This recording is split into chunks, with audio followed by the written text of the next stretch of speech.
I am at the lowest point on Earth, 400 meters below sea level, the Dead Sea shores.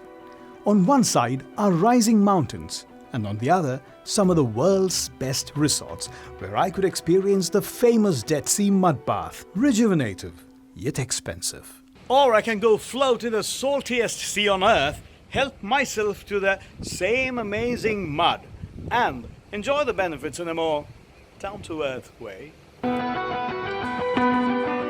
There are several excellent and expensive SUVs out there, known for their capability and luxury. And there is the Renault Duster that changed the scene at the start of this decade by offering essentials and capabilities on a platter, and in the process, redefined value. The all-new Renault Duster is here, and my journey with it begins at the Dead Sea, interestingly.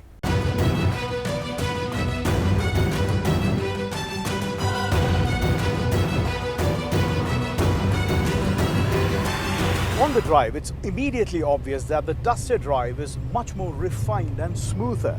Blame most of it on the steering feel. It's electrically assisted this time. The gearbox is the same 4-speed automatic, but the 1.6-litre gets a new CVT transmission. Refinement means more soundproofing, even when you're trying to squeeze every drop of its 135 horsepower from the 2-litre engine. Now, if you told me the 195 Newton meters of torque wasn't good enough for the Renault Duster, I would have probably believed you. If I weren't driving the all-new Duster up the mountain roads of Jordan. Well, it sticks to the lower gears, and there is understeer as expected. So what? In fact, the new Duster seems to be climbing mountains minus the roads with its limited talent. What's new here is the hill descent control, the 4x4 monitor, and the multi-view camera. But what really impresses are the suspensions. Really smooth.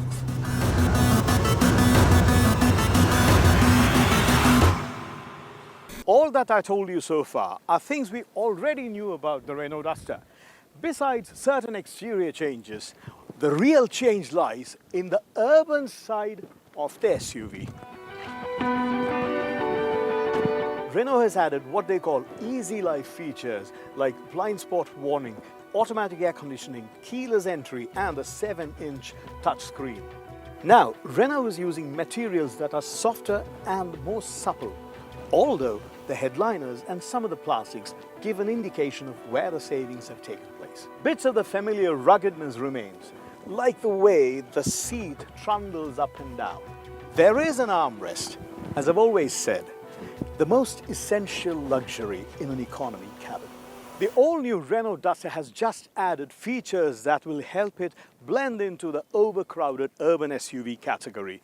But while there, what is going to help it stand out are some old tricks up its sleeve, which will help it go places where most of its rivals wouldn't dare.